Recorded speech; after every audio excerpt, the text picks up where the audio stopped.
The phone's fine here, Clark.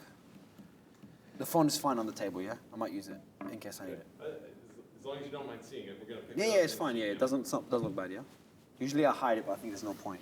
No. It's more casual. We're all about communications here, you know? It's the FCC. I'm with the FCC. I'm not going to hide my my phone.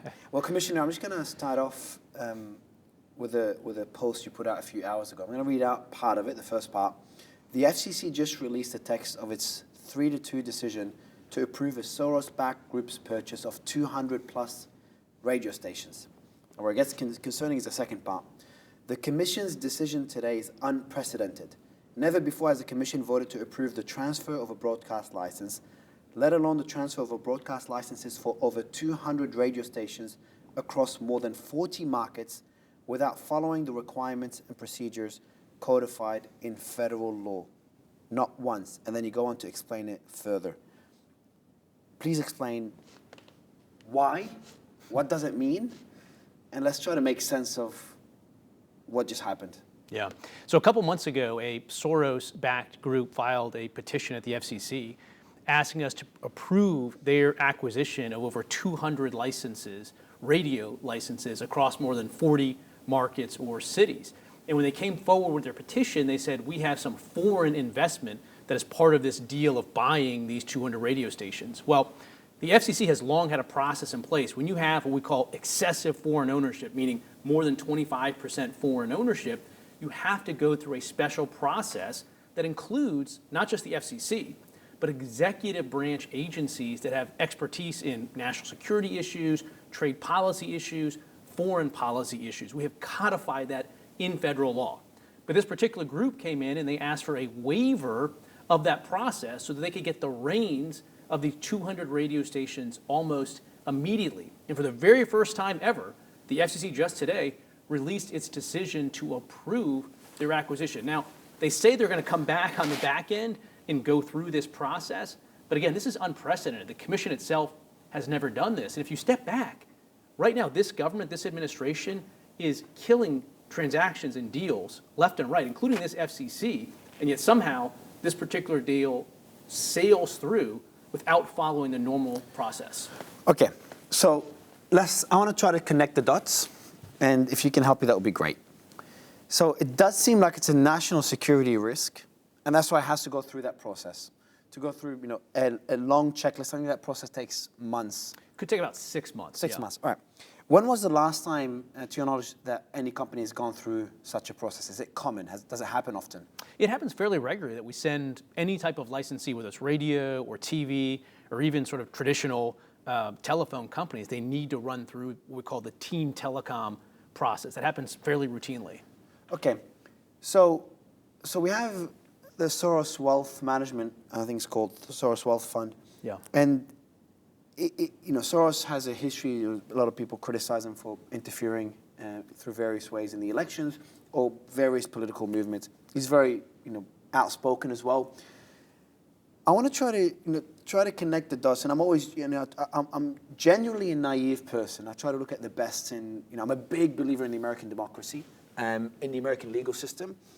But the more I dig into it, the more I'm just struggling to find out how things work. So looking at this decision right now, we're 5 weeks away from elections, okay? Vice President pick Tim Walz took a photo in the living room of Alex Soros. And then we have this unprecedented decision. What is the process? So when you guys sit here, it's 3 Republicans, and it's a shame that everything's become 3 partisan. Democrats, 2 Republicans. 3 Democrats, 2 Republicans. And then what happens before such a decision is made? Do you guys speak privately? What were those discussions like? I don't know what you can comment on. And help people make sense of what happens for these decisions to be made. Yeah. Look, my bottom line is pretty simple. I don't think somebody's last name should determine how the government treats them. My position is not that this Soros-backed group shouldn't have the ability to get access to radio licenses and get their perspective out there, whatever it may be. My point is simply that they should have run the normal process. We shouldn't be creating a special Soros shortcut. Did you speak to the other commissioners about this? Is there another explanation to this decision that was like, okay, maybe that makes sense? Look, the other argument that my colleagues would make is this. They're purchasing radio stations that have been in bankruptcy. And when you have a bankruptcy proceeding, you want to complete that fairly quickly so people can get out of bankruptcy and start with their normal operations. I get that. I think there's an interesting public interest in doing that. But our rules don't provide a special mechanism to move more quickly when they're coming out of bankruptcy. I would be open to creating a new rule that says, look, when you're coming out of bankruptcy, we want to go faster, so we're going to skip that normal process. But the fact of the matter is, we've had the opportunity for years to create a special bankruptcy rule, and we've never done it. And so I just don't think this is the right case to do that. What I've said in my dissent was I would open a rulemaking and see, should we have a rule that can move faster with bankruptcies? But right now, the rules on the books don't allow you to skip process. Okay, I'll ask the tough questions. Do you know of any communications? So the commissioners would speak to the foundation directly, either George himself, his son, or others in the foundation, the executives there. Is there any line of communication generally when you go through that process? So the way it works is they would file an application with the FCC. It's generally considered a restricted proceeding, which means there shouldn't be a lot, if any, communications between the parties and the FCC, at least not what we call ex parte, which means without other people being present. So I'm not of the position that there was some sort of untoward communications, but I do think that at the end of the day that this thing got jumped to the front of the line. If you look at the decision itself too, it sort of skips the normal legal analysis. There was arguments made in the record about job losses that might flow from this, and the FCC itself in the decision doesn't even address those claims, which normally you're required to do. Okay, so wouldn't another logical solution be to still go through the process, which could take up to 6 months, but kind of fast track that process instead of just skipping it completely? Yeah, was that discussed? Well, it wasn't here, but in a simple transaction, it should only take 120 days. And what's interesting too, this petition itself was filed all the way back in March, so 6 months ago. So had they actually gone through the process, they could have been run the normal course and reached the same decision right now. I think that when they filed back in March, they were hoping to get approval from the FCC very, very quickly by June or July. It just happened to drag out longer. So their one argument as to why they couldn't go through the normal course, that it would take too long, doesn't make any sense here because it did end up taking 6 months at the end of the day. Okay, and now the other question is, trying to connect the dots here, we're 5 weeks away from elections. How quickly, and this is more of a personal question, how quickly do you think when an acquisition like this happens, can change be implemented within those radio stations? You know where I'm going with this. Like, is there any reason for this to kind of influence the various radio stations, which include some big names? Bongino's on there. I think Glenn Beck, who I'm seeing. I think tomorrow I'm seeing Glenn Beck. And we've got, I think Ben Shapiro's on there as well. So they've got so when I talk to my colleagues about this, I try to always listen to both sides, Democrats and Republicans. One argument is like, it's just not enough time to be able to do anything of substance that could impact the elections. If that's the intention. Maybe it's not, I have no idea. But then the other argument is, look how quickly things happen at Fox News. Change could happen at an instant. And, the election is so tight that small things can make a big difference and they all add up. So my question to you is, can change be implemented quickly after this decision is made? So does the Soros Foundation now have, or the Soros Wealth Fund, have control of these radio stations already, or majority control? Yeah, there's no reason why they couldn't start making changes almost immediately after today's FCC decision. So by tomorrow, they could start. You can change format, you can change talent. Now, a lot of these stations are just, music station or local news station. As you point out, there's at least a handful that have some conservative talent on it. There is, a lot of them. Sean Hannity has a number of radio stations that are on there. Dana Lash has some that are on there. Mark Levin has some. Mark Levin's already been canceled on one of the stations. Now, maybe it's unrelated to the purchase. When was he canceled? I don't know. I think he went public with this about a week or so ago. Oh, wow. So I don't know when the actual, change took place. Has he explained why that could have been the case, or he doesn't know? I did an interview with him, but he didn't get into why. He just said that it had taken place. And so, look, once you own these stations, you can change talent almost immediately. And there's nothing the FCC can, or really, in my view, should do. Once you're the owner of these stations, you get to make decisions about programming. That's why I think we just need to make sure on the front end that you go through the right normal course of process. Look, even if the intentions are pure here, like you said, that could be just because it's already taken 6 months, maybe they don't want to take even longer, as one example. It's hard to believe, considering this is unprecedented in 5 weeks before an election, but let's say that's the case. a lot of people are concerned about this. Your tweet has already got hundreds of thousands of impressions, only been a few hours. And a lot of high profile, we're talking about it, other high profile people are talking about it as well. What are your thoughts on Tim Walz and Alex Soros just taking a photo in a living room, considering like everyone's concerned about election interference? Like, doesn't, even if there's nothing nefarious with this acquisition, doesn't it make sense to kind of lay low at least? Are they either too blatant about it? Like when you saw that photo, what was the first thing that came to your mind? Look, at a minimum, it's exceptionally bad optics. If you have Governor Walz sitting there taking a picture with Alexander Soros is going to be on the board of one of these entities that's ultimately either in control or involved with this takeover. It's a really bad look. In fact, I think you saw people across the political spectrum being like, hey, maybe don't tweet that photo out right now while you have a transaction pending at the FCC. So it sort of opened the door up to additional criticism, I think. Yeah, I want to link this to something else you said just before we started rolling the camera. You talked about something that completely skipped my radar. I was at the event yesterday, and that was a quote from John Kerry. When you first said it, I couldn't believe it. I'm like, maybe you got it out of context. I'm going to read out the quote. And what John Kerry said at the World Economic Forum as well, out of all places. He says, there's a lot of discussion now, that's John Kerry, there's a lot of discussion now about how you curb those entities in order to guarantee that you're going to have some accountability on facts, etc. But look, if people go on to one source, and the source they go to is sick, for whatever that means, sick, and has an agenda, and they're putting out disinformation, which technically, to be honest, every media platform has an agenda, some more than others. Now, I'm not saying all of them put out disinformation, but there's at least bias in those platforms. It's just part of the systems that we all operate in, unfortunately. But this part is the one that worries me. Our First Amendment stands as a major block to be able to just, hammer it out of existence. So he called the First Amendment as a major block. And I'm going to read out the First Amendment for the audience, just kind of remind you how important it is.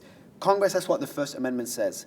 Congress shall make no law respecting an establishment or religion or prohibiting the free exercise thereof or arbitraging the freedom of speech or of the press or the right of the people to peacefully to assemble and to petition the government for redress of grievances. So essentially, it's protecting your ability to speak freely. I think that's the right that we all agree is one that should not be disputed. What do you think of, again, it's no longer something's happening behind the scenes. They're very open about their efforts to have some control, how much is something out there for interpretation, over free speech. And we're not talking about China, we're not talking about Russia, we're not even talking about Brazil, which you've been very vocal about, we'll get into. We're talking about the beacon of all democracies, the United States of America. I want to get your thoughts on this comment, Congress. We have been living through the last couple of years a really significant surge in censorship. I think it accelerated with COVID-19 because when you have these government lockdowns and these government orders, you necessarily have a suppression on free speech. And why is that? Because free speech is the check on authoritarianism. Free speech is democracy's check on authoritarianism. And we're seeing a rise in people that are trying to justify and legitimize censorship. Free speech is the line in the sand that we all have to draw, because once you cross that, every other right is wiped away. And you see that throughout the course of history. There's a significant trend, in my view, particularly on the left in the United States, towards censorship. It didn't always used to be that way. You go back to the 1970s. The ACLU and other sort of progressive left organizations were at the vanguard of free speech in this country. In fact, the modern day op-ed actually launched on the pages of all places, the New York Times, in the 1970s. There was an editor at the time, a man by the name of John Oakes, and he said, diversity of opinion is the lifeblood of democracy. The moment we insist that everybody think the same way we do, our democratic way of life is in jeopardy. 1970 New York Times. Now, flash forward to today, the New York Times of today effectively fired editorial board members for running a Tom Cotton op-ed that ran sort of during the COVID lockdowns. And so we're seeing this arc from the left standing for progressive free speech. Why is it from the left? And I'm going to read out some quotes as well. And they're going to, perfect. I was sending it to my team today. Yeah, look, you can look at it more broadly as well. Back in 2012, right around 2012, President Obama went to Facebook's Silicon Valley headquarters, and he said that the free flow of information on the internet is key to a healthy democracy. Healthy democracy, free speech. 10 years later, relatively short time in politics, 2022, President Obama went back to Silicon Valley, a couple of miles away to Stanford, and he gave a speech talking about the free flow of information being a threat to democracy. And so this is the arc that we have been on, where you had people like President Obama, you had places like the New York Times standing strong for free speech, but now they're at the vanguard of censorship. Why? What's wrong? And why is it an issue of the left? Like, one argument is, and I want to read out the quote, so I do want to read out. That's Benjamin Franklin. Freedom of speech is a principal pillar of free government. I sent it to my team today. When this support is taken away, the constitution of a free society is dissolved and tyranny is erected on its ruins. We've got another one here from George Washington. The freedom of speech may be taken away, and dumb and silent we may be led like sheep to the slaughter. And then last one is George Orwell. If liberty means anything at all, it means the right to tell people what they do not want to hear. So my question to you is, what went wrong? And is it, so one argument is that the left just happened to have control or have more influence over the media, have more influence over the school system, have more influence within the legal system. So is that why they're the ones trying to control speech for their benefit? I think when you are in a position of power, whether it's government power right now, you tend to see this movement towards censorship because free speech represents opposition to those in positions of power. And when you see a lot of people taking on the mantra of their position is the democracy position, and the other side is anti-democracy, you sort of lose the thread on free speech because you don't need to have robust, wide-open debate anymore. Things are just handed down to you. These are the good guys. These are the bad guys. We don't need to have a debate about any issue. But the problem with censorship is that the censor is either merely biased or they're fallible. And just look at COVID-19. Could we have a robust discussion about the Hunter Biden laptop story? No, that was censored. Could we have a robust discussion about whether masking makes sense for young children that are trying to go through speech development? Well, the lab leak theory as well. Right, you couldn't have that. The lab leak theory, the very origin of this, crazy. You couldn't have a discussion. So I think it's a problem because a lot of people look at free speech and they come up with some crazy theories. And they say, well, this crazy theory is certainly crazy. We can't have people thinking about it. But you don't always keep sight of the other side of it, which are all the debates and discussions that we could be having or precluded to because of this push towards censorship. So is it? So I like your take on this, and I think it's a fair take. Would you say the concern still stands if the right is in power as well? If we start having the right start outspending the left and start acquiring more media companies and having more commissioners in the FCC, do you think that issue is that a systemic issue that they could fall prey to as well? Or is it something more ideological that's mainly left focused? I don't know. I certainly think that anybody in sort of political power, left or right, could fall victim to this idea of wanting to put controls in place. I think it's important that on a bipartisan basis, whether Republicans are in control or Democrats, that we continue to sort of have this strong feeling in favor of free speech. I think a lot of conservatives are happy that Elon Musk bought Twitter, that there's more free speech on the platform now. I think that's sort of incontrovertible. But I still think we need some broader reforms. I still continue to believe that we need in the US, we have something called Section 230, which has to do with some protections that social media companies have, in my view, to censor protected political speech. I still think we need to do this Section 230 reform, even though I think we're in a better space with respect to Twitter or X because of Elon Musk owning it. But even step back. So the risk right now isn't so much in America an actual law that's going to suppress speech. It's what I call sort of pressure by letterhead. So for instance, Mark Zuckerberg a couple weeks ago issued a letter to Congress saying that the Biden-Harris administration had pressured him in the wake of COVID-19 to suppress and censor speech. And the administration came out and said, we're going to keep telling people, what we think should be taken down or not. I think that's a problem. You had 2 Democrat lawmakers in Congress that wrote a letter to cable companies saying that they should drop Fox News, Newsmax, and OAN because of the editorial decisions that they were making. You had a bunch of Democrats that spoke up when a Florida radio station was going to be purchased by a conservative group. Was it purchased or no? It ultimately did not go through. And there was pushback saying, well, FCC, you can't let that purchase go through because it will impact an election. Now, of course, flash forward to the Soros purchase. So the FCC blocked that purchase? the would-be buyer ended up abandoning the deal amidst all of this pushback that they were seeing in public. What year was that? Sorry. This was maybe 2021, so not that long ago. So we have all these instances where if you have a conservative buyer of an outlet, there's a lot of challenges from the left for you getting it. But when the roles are reversed, you don't get challenges, you get sort of streamlined treatment. Just one question about the commissioners. Obviously, you can't speak on their behalf, but do they share your concern when it comes to free speech? Do they all share it, or is different perspectives on that, on free speech versus misinformation, disinformation among your colleagues? Look, I think fundamentally every single one of my commission colleagues, believes very strongly in the First Amendment, but in particular cases, we have very, big differences of opinion. My view is if you look back over the last 3 or 4 years, the Biden-Harris administration in particular, and to some extent the decisions at the FCC, have all moved towards greater and greater government control of the internet. So for instance, at the FCC, we voted in favor of something called Title II rules for the internet, which basically places the internet under very heavy-handed government control. The FCC also voted in a partisan decision for something called digital equity rules for the internet, which again gives the government the power to sort of micromanage. So I think while we all believe very strongly, right and left, in the First Amendment, I think you see a lot more tolerance from my Democratic colleagues to giving the government more power, where right now I'm skeptical, particularly in light of this trend towards censorship, that that's the right path to go on. Well, I'll ask you another question. It's more of a curiosity-based question. Is like, what's the relationship like with you and the other commissioners? Because when I read your tweet and when you comment on this, it just looks like sometimes you find out information. It doesn't look like you guys sit back and just discuss all these things internally, so you understand their reasoning behind different decisions. Do you ever go out for a beer with them? Are you allowed to do that?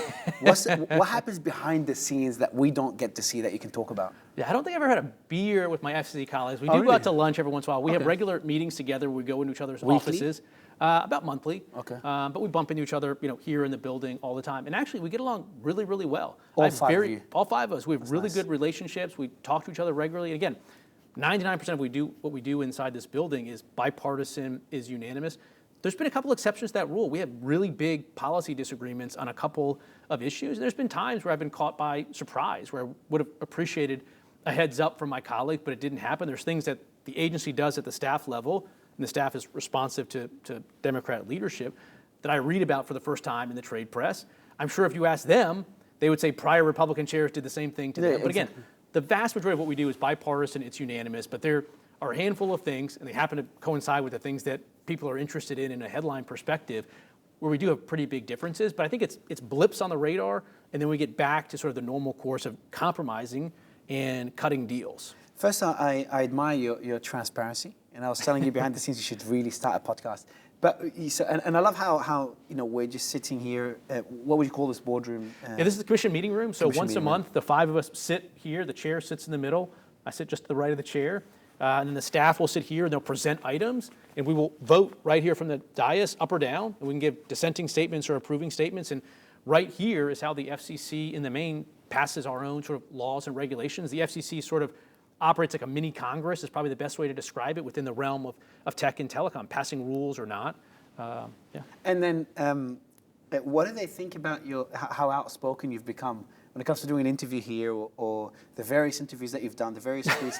I don't see any of them even near as outspoken as you, even though they should be. I think the American people would genuinely appreciate that transparency. I get a fair amount of ribbing from my colleagues. So when we sit with the colleagues, one of my good friends, a Democrat, would walk by and say, "Hey, I'm surprised to see you here this morning. I thought you'd be on a Fox News hit." And so they have a good time with it. But I think you're right. I think we're in these positions, whether we should have power or not. There's power that comes with being a commissioner.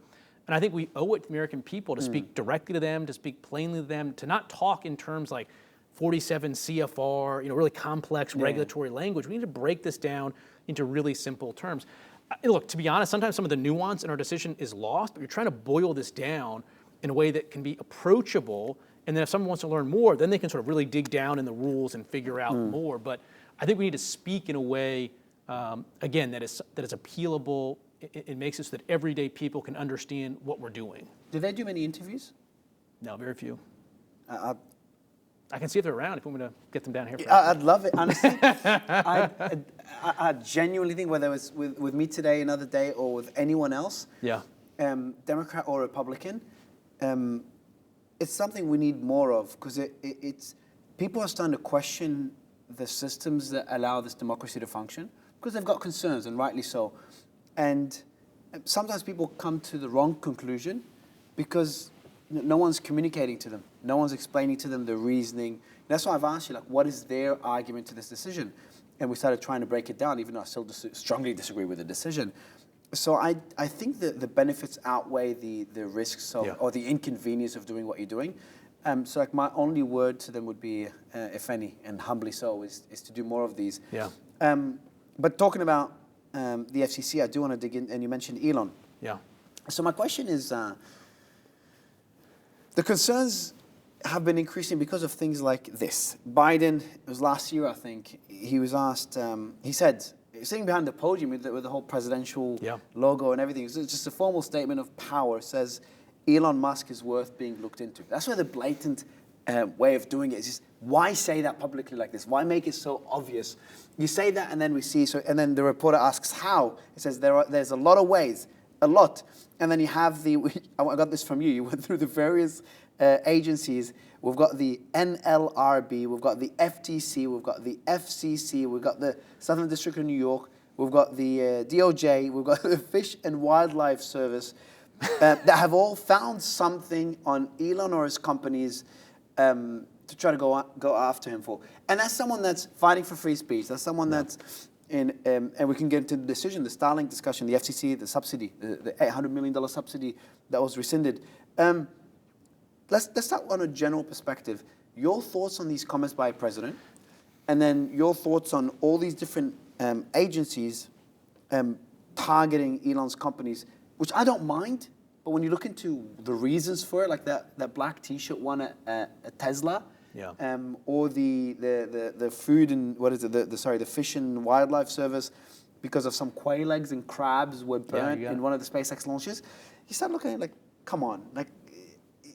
You're starting to you just make it too obvious that this is no longer about doing the right thing and starting to get political. But I want to get your general thoughts on it, even though that's not directly related to the FCC, except the Starlink one.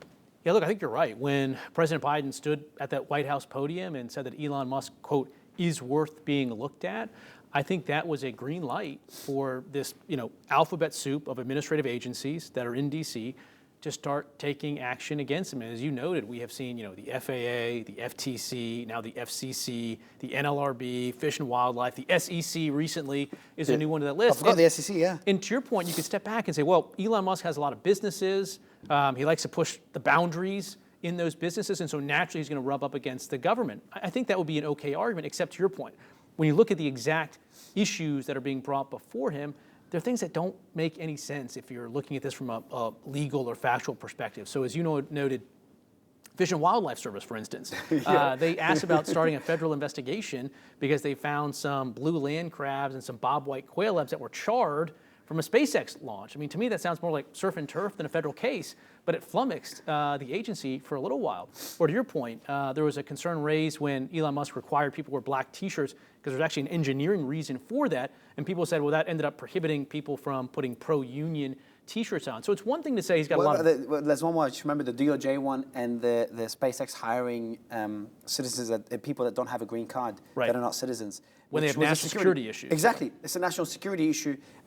Even the DOJ does not hire non-citizens. And not only this, the penalty from memory was to back pay anybody that should have been hired and was not hired because of the fact they were not a citizen, to back pay since they applied till when that decision was made. I think it's in the courts right now. But yeah, but how does it work, Commissioner? Like, do you think the administration, the Biden administration, will just call up different people at those various, I'm asking you to speculate here, at those various agencies saying, hey, what can you look into? Or something more vague, like look into something?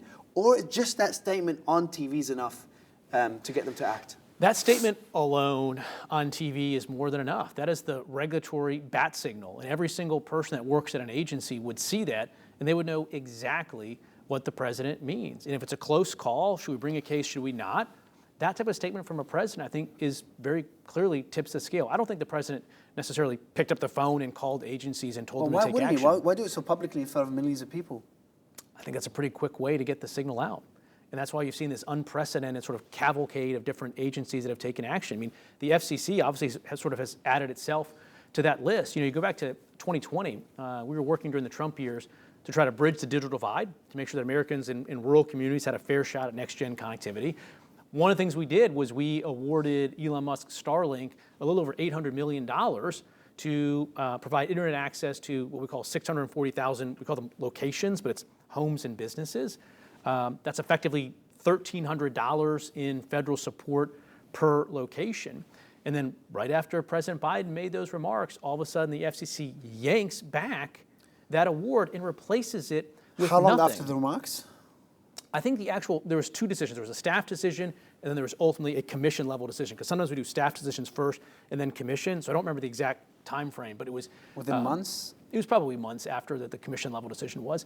And what's interesting is the moment that I heard about that FCC decision, this is another one where I didn't find out right away, the staff level decision. I was in a place called Napakiak, Alaska. The only way you can get there is by boat. And I was meeting with, actually, I remember I was meeting with a mom, I believe her name was Rachel, and her small kid, and they were, out of school that day, and the school had told them to just, remote learn. I mean, this is a village on a river in Alaska, off the road system, no connectivity. These are the type of people that would, crawl over broken glass to get the type of connectivity that Starlink is capable of providing. And yet it was right then and there, a place with no connectivity, that I was finding out back in DC that the FCC had yanked back this award that could have provided communications to places just like that, and we replaced it with absolutely nothing.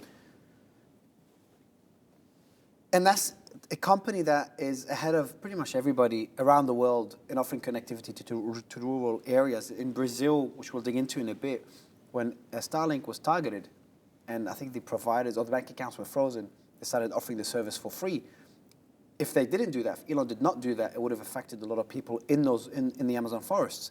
But then, so just to explain it for the audience, there was I think it's an $800 million subsidy. There was subsidies given to a lot of companies, Starlink being one of them. Yeah. Is Starlink the only one that was rescinded? No, there's a couple other that were rescinded. Starlink was on slightly different grounds. Some of the other companies just didn't qualify to participate in the FCC's program after we looked at it. But what happened with Starlink was different. The FCC's decision went through and said that Starlink really is a experimental technology. We're not sure it's going to work. Starlink today, this was a couple years ago. The military's using it. Right, is not providing the speeds that we want them to. But here's the reality. Starlink didn't have any obligation under that contract to provide any service until the end of 2025. And so they had till the end of 2025 to start hitting these speed benchmarks. And the FCC said, because years ago, there was a speed test here or there that showed that you were below the threshold, we're going to yank the award. But again, they had years left to put up more satellites to boost the connectivity. And this idea fundamentally that Starlink is some sort of experimental technology, to your point, doesn't withstand scrutiny when the government, when it comes to mission critical operations, is using Starlink right now. And again, when you go back to last year, and the FCC says, look, Starlink is just an experimental technology. We don't think that it's adequate to provide high-speed internet to thousands of people. Then you flash forward to just a couple weeks ago, and you have FCC leadership tossing the word monopoly out when it comes to the provision of internet service from Starlink. You can't have it both ways. If it's not a reliable technology for purposes of this funding program, then it can't be so reliable of a technology that it becomes a monopoly. But then, so let's play devil's advocate. What's the other argument? What did the other commissioners say? Again, the argument that the order put through was if you look at speed tests today, meaning 2021, 2022, Starlink in some cases wasn't providing 100 over 20 speeds. Now, I think some of the data was inconsistent. Didn't you say they didn't have to till 2025? Right. And that's the counter argument, is that they didn't have to do anything until 2025. And the FCC said, okay, but we have to make a guess standing here today in 2023, are they going to hit those speeds by 2025 or not? And my colleagues, for some reason, said no, but it was plainly obvious when you looked at the number of launches and the pace and cadence of it, that of course they were going to hit that threshold by 2025. Do you think if they hit that threshold, they'll get the subsidy again? No. It's over, that's it? Yeah. I thought it could be reversed. Is it in the courts or anything at all? You could potentially come in with a new decision, but that could happen or unlikely? It's a low probability. Well, let me put it this way: the same commission that existed in 2023 that decided to revoke the award that commission is not going to put the award back in place.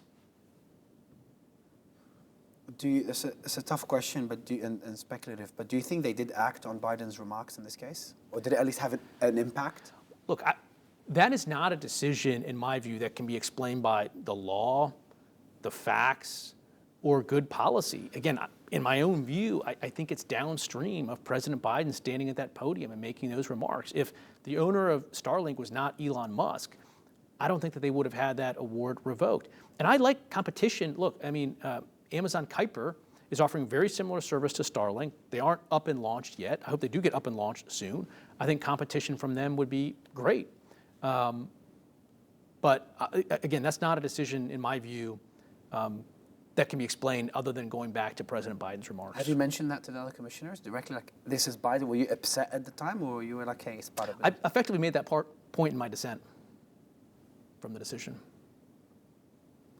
It's sad. Like, honestly, I'm not even an American, but as an Australian citizen, all democracies kind of look at the US to kind of determine what their actions will be. And if they see censorship, if they see the ability to kind of everything becomes partisan, all these different letter agencies become political, they see like, oh, holy shit, like if the US is able to do this, we can do this as well. And we're seeing that. We're seeing a crackdown on free speech around the world. Well, that's why I think the Brazil case is so important, because I think that is a torpedo in the water in terms of a global trend towards censorship. As you sort of indicated, there's a Brazilian Justice de Moraes, who issued a 50-plus page decision that not only blocked X in Brazil, but also froze the assets of Starlink, which is a separate company with a separate set of shareholders. Yes, Musk is involved in both of them. I get that piece of it. But that's not how it works. It's not if you have other companies that you should, from a legal perspective, you don't mix them up. You've got legal background. You don't mix up the two companies. And if you go through Justice de Moraes' decision, what he said as to why he was blocking X was because X was allowing speech that, in his view, in his opinion, was going to incite anti-democratic acts. Now, what's interesting is incitement is a concept we use in America as well. Like, if you have speech that incites violence directly, we're allowed, the US government says that you can censor that consistent with the First Amendment, incitement to violence, incitement to illegal acts. So in that respect, Justice de Moraes was sort of onto something with the concept of incitement. But where it went wrong was he said incitement to anti-democratic acts. And when you follow through his decision as to what those anti-democratic acts were, his decision makes clear that it is voting the wrong way. And so Justice de Moraes said we need to censor speech on X. Otherwise, when people go to the ballot box in Brazil this fall, they might vote the wrong way. And he cited Brexit in 2016 and Trump's election in 2016 as exemplars of popular movements that can win at the ballot box if we don't censor speech. So at bottom, you have a government official saying, I want people going into the voting booth with their minds only filled with ideas and arguments that those in political power believe in. And that kernel of what he's talking about is the same thing that I think you see in John Kerry. It's the same point I think Governor Walz was getting at, and it's some of the same points we see in Europe. And that's why I thought it was so important for me to push back, and frankly, I would have liked to have seen more pushback across the board from the U.S. government, not only because there's a U.S. tie to these companies. Why wasn't there, in your opinion? Okay, we can connect the dots pretty easily here, because the same thing's happening here on a lesser degree, but still happening in the U.S. as well. I think there's a lot of people in political power in the U.S. that were more than happy to see X censored and to have free speech censored on X in Brazil. And I think that's why you didn't see them speaking out. I mean, some of the same people are the ones like John Kerry saying that we have to censor misinformation. And the way they went about it is the one that concerns me even more. I'm not sure if you know, like so when that happened, I was very vocal against Justice de Moraes, very vocal. And all the people that were banned, I've had them on my space. Elon came on the second space we did about this as well. Yeah. And I've had President Bolsonaro on my space. When he came on, it was pretty crazy. As a former president of a country, still has massive support, 50 plus or minus percent support. And when we brought him on, his Wi-Fi was disconnected. He couldn't access his Wi-Fi. He was worried. His lawyers were like, don't join from your account. Yeah. The president joined from a friend's account to avoid legal trouble because on stage there were some people that were banned. And rightly, and so he had to use Starlink to access it. And then when he did it, there was a DDoS attack and it was blocked across Brazil. That was before the ban. That was in the early days. And And then an investigation was launched into Elon, and I was dragged into it because of that space, a federal investigation. And I had different people tell me, look, Mario, you can't go to Brazil. That's crazy. That's the world's 4th biggest democracy, and this is happening.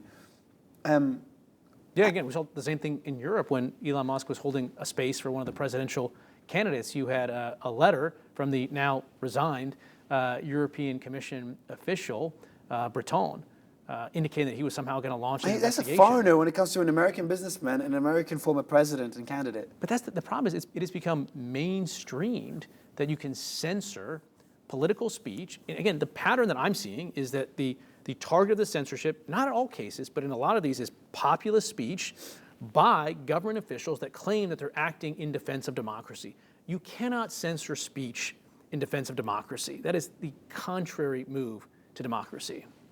How bad is it? Do you think, that question wasn't even on my mind, but I'm just going to ask it, do you think there's behind the scenes attempts to bribe officials in those, I know it's a very difficult question, but is that something even worth thinking about? Is there bribing going on, or is it not that bad? It's not, at least in the US. We're not at that stage yet, but it's just, kind of becoming other forms of influence. Because it just doesn't make sense to me. If President Biden made that speech, why do people have to act on it? He just made a speech. They're going to be fired. Or is it something more sinister, like bribery? Yeah, I don't believe it's anything sinister like bribery. I think it's just ideological. And again, you see this, ideological view right now taking place that people in power want to stay in power, and one of the greatest threats to that is free speech, is diversity of opinion. You want people to just have their minds like cement filled with orthodoxy. You're on this team, they're on that team. There's no need for free speech. There's no need to debate. You've been told who is right, who are the pro-democracy people, and who are wrong, the anti-democracy people. It's become ideological. Yeah. Power corrupts, absolute power corrupts, absolutely. Yeah. How's Elon's perspective on all this? When you spoke to him, did you guys dig into, is he, because there's only so much one person could do. I think the representative of X is trying to resolve the ban of X in Brazil, which any businessman would do, because you can't, as Elon said, that he'll go through the legal process and he'll push as much as he can legally, but if he's going to try to fight governments and their decisions, that's no one man could do this, and the company will just go under. So he's obviously, my guess would be he's going to settle what's happening in Brazil. It'd be foolish not to do so. And do you think he will cave to all this pressure from the Biden administration? Because I just don't understand how far one person could go, even if he's the wealthiest person in the country, against an entire administration or entire political movement, political left. Look, he's hanging pretty tough. I mean, when I met with him a couple weeks ago, we focused a lot on free speech and talked about his commitment to it. I mean, not only has he put his money there, but again, he's stood up to threats from Brazil, from governments all over the place, more so than any other companies. I mean, I think it's interesting. Again, going back to Justice Desmarais, his decision said that Facebook was also pushed to censor. The reason why Facebook wasn't banned or fined was because Facebook immediately agreed to engage in the censorship. So we have sort of one main free speech platform right now that is standing up to all of this. The other thing we talked a lot about was the need for greater government efficiency, and that includes some of the government spending programs right now on internet connectivity. You go back to 2021, President Biden put Vice President Harris in charge of the administration's signature $42 billion plan to expand internet to millions of Americans. Flash forward to today, we're over 1,040 days later, and not one home or business has been connected. And in fact, not even a single shovel's worth of dirt has been turned. There's been no construction project started. Over 1,000 Where's the money days, going, though? $42 billion. Most of the money is still just sitting there, waiting.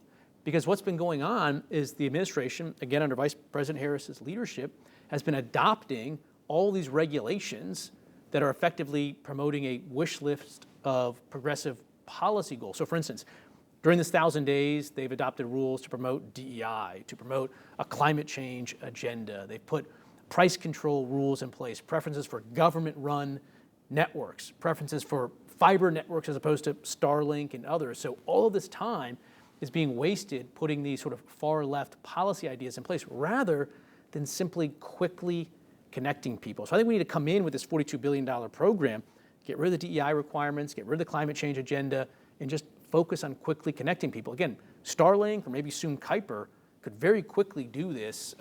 We don't need to be, wasting thousands and thousands of days. How do you think, have you spoken to Elon about the plan for Department of Government Efficiency, how that would look like? Did you guys dig into that plan?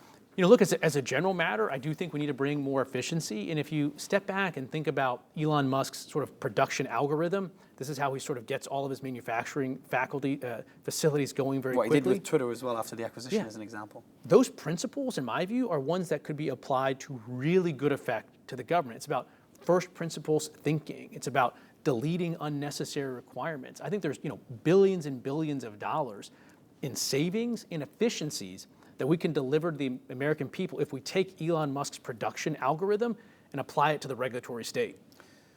Commissioner, the last question I have for you is, it's a pretty bleak one. Like, I've asked that question yesterday to Russell Brand, Congressman Gabbard, and Jordan Peterson. And I'll ask the same question to you. I'm trying to be pragmatic. Like, do you think we're at a stage now where the issue that we're seeing when it comes to censorship has become so embedded, systematically embedded, and the way how everything's become partisan across all these different agencies, that it's going to be close to impossible to reverse? The answer I got from I think it was Russell and Jordan said that, and both had the same answer. It's like 4 people. I was talking about Tulsi, Elon, Kennedy, and obviously President Trump. It's not for them. They could they'd be the leaders to kind of move it forward, to kind of take that step. But the people have to be acting on this concern. So awareness is the main concern. That's why I want you to launch a podcast, hopefully soon. But people don't seem to care. They care about free speech. They still use YouTube. I still use YouTube, and I'm one of the leaders when it comes to free speech. One of the main people putting a lot of time and money into this. Could this become a reality that we live in, especially as power is getting centralized among the big tech, speech is getting centralized through social media? Do you ever go to sleep at night? It's like, we might be too late to reverse this. I think at the moment we are on the knife's edge. I think there's a lot of constitutional perspectives, constitutional protections that get enshrined in the Bill of Rights, hundreds of years ago, and they gather dust. It's a settled issue, never to be revisited. But right now, today, this very foundational thing of America's democracy, which is free speech, has been reopened. There's a live debate. Again, John Kerry's on one side. I think I and others are on the other side. And the censors have been winning over the last couple of years. But there's some reason for hope. I think with Elon Musk purchasing X, that's been a very big deal and a big win for free speech. It's the awareness it brings to the topic as well. The awareness, I think the more that we can have this flourishing, direct communication where you don't have to go through sort of established media gatekeepers, I think that's better. I do think at the end of the day, free speech is going to prevail. But it's not a foregone conclusion. People like you and others have to continue to have discussions that allow people from all sorts of political perspectives to come together and exchange ideas. Frankly, I think, my own personal view is, I think the institutional left is going to be key to winning this fight. We need places like the ACLU, like the New York Times of the 1970s, to be coming together and creating a consensus for free speech. I think that is necessary for us to prevail in what is, frankly, again, I think the most significant fight. Free speech is the line in the sand. Once it's crossed, we are all sort of just pushed into the ocean by whoever happens to have political power at the time. So it's a live issue. Democracy will crumble. Yeah, we're on the knife edge, I think. But I think there are signs that at the end of the day, I'm optimistic that we will prevail. Would you, if me and Elon, obviously I'm not going to speak on Elon's behalf, but if we manage to convince Elon and obviously me and others to share your podcast across all our platforms, if that happens, if you get that guarantee of that yes, would you then launch a podcast focusing on free speech, or you can't make that promise? Well, I don't think I make the promise as a government official, but I'll tell you this much: I've never been criticized for failing to sort of take my views public and to speak sort of frankly and freely. So I definitely guarantee you that I'll continue to stay engaged on it, whether it's Twitter or otherwise. I'm pretty much, an omnivore when it comes to sort of media, and I'm happy to sort of get my ideas out there and have a robust exchange, get pushed back on when appropriate. What would it take for the other commissioners to do this? How can we convince them? And by the way, I'm a very balanced person. No one knows my political views. Nobody knows them. Everyone calls me a far left and a far right all the time. Yeah. And what would it take for anyone else on the board to actually do an interview like this? Obviously, you can't speak on their behalf. How possible is it to get someone like this for an interview? Look, it's a good question. I mean, look, I think. Because I'd love the other perspective to this. Maybe there's something me and others in the audience are just not paying attention to, another argument to this.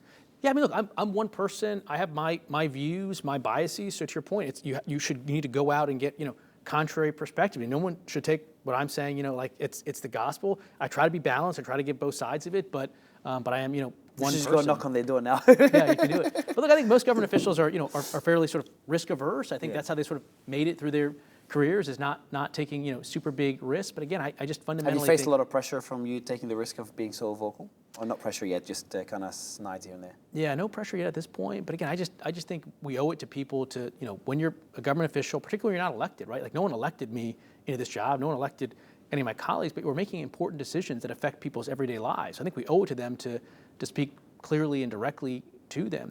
And just in general, we talked about administrative agencies. The FCC is one of them. There's hundreds, if not thousands, of them in D.C.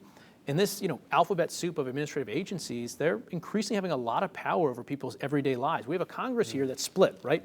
House is Republican, Senate is Democrat. So there's not a lot of bills that are being passed at all. And that's sort of a feature, not a bug of the system. But if you look at these agencies, across the board, there's thousands and thousands of laws and regulations being passed that impact people's daily lives, and most people don't know about it because they're looking at Congress. But Congress is doing less, agencies are doing more. There is a trend the other way, though. Our Supreme Court has a series of decisions reversing Chevron that sort of is imposing new constraints on agencies like the FCC.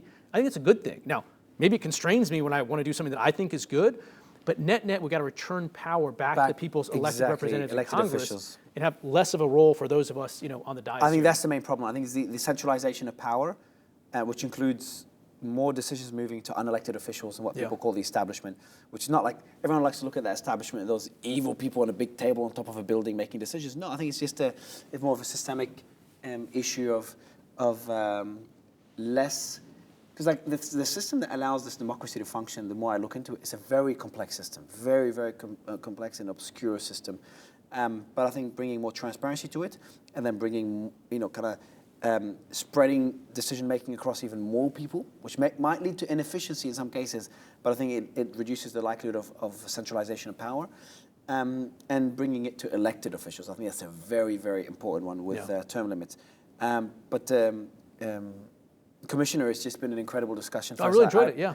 Appreciate, as you probably know from X, and we love the work that you're doing. We love the transparency that you're bringing, and I really hope other commissioners do the same, and other officials at other agencies do the same. But sir, it's a pleasure. Thank you so much. Good to see you. I'll put in a good word with them for you. Please do. I'd love to speak to them. Yeah. Thank you so much, much, buddy. Thank you. Enjoyed it.